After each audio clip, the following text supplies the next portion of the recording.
I think the Steiner pedagogy is a really interesting philosophy for many reasons, not least the fact that it centres on the child and the child's education holistically. They focus on the human being and they nurture and they are affectionate, and I think that that's really important to build the human being before you build an academic or a worker. Steiner schools, sometimes called Waldorf or Steiner Waldorf schools, have a bit of a following. 1, 2. There are now about 30 private Steiner schools, and since 2008, 3 state ones. Another is on the way. But Newsnight has exclusively seen 2 Department for Education memos which relate serious concerns about Steiner schools. Memos that the British Humanist Association had to go to court to get released. The memos from 2010 come from the early days of the Free Schools programme and note that the civil service had received material indicating that the Steiner curriculum is structured around the spiritual philosophy of Rudolf Steiner, called anthroposophy. Rudolf Steiner was an Austrian-born occultist who died in 1925, but his ideas, anthroposophy, live on.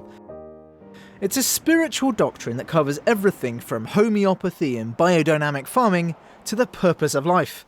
This grand work still fills bookshops and includes some rather particular ideas about race and reincarnation, specifically that people with darker skin are less evolved, but if they do well, if they have good karma, they can hope to be reincarnated in later lives as a higher ranked race. White Aryans, of course, are at the top. They evolved from advanced colonists from the lost continent of Atlantis.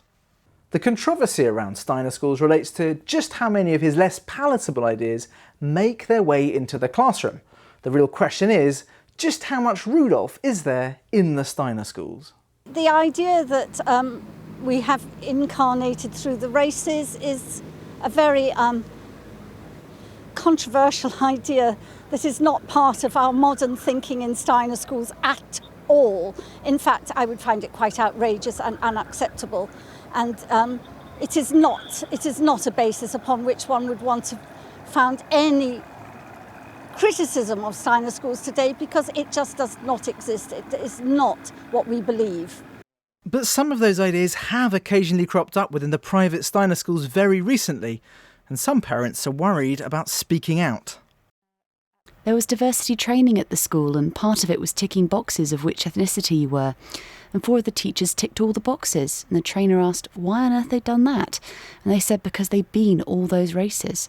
And all those teachers were white, so obviously they see themselves as the pinnacle. The Department for Education memos also reveal some important concerns about bullying.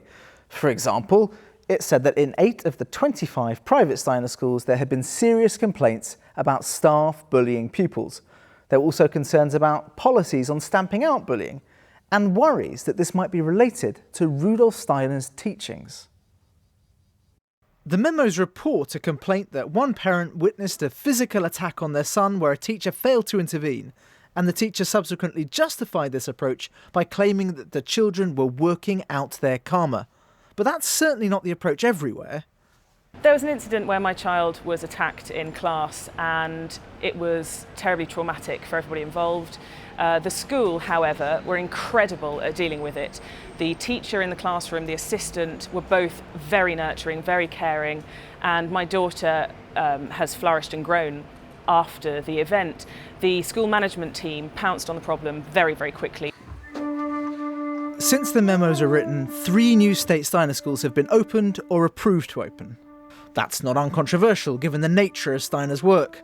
The DFE memos note that it obviously wouldn't approve anything where racism or bullying were issues. Tonight, it added that it can and it would close schools, even private ones, where they were. But that doesn't close the question of whether this Austrian mystic's ideas are actually worth public money.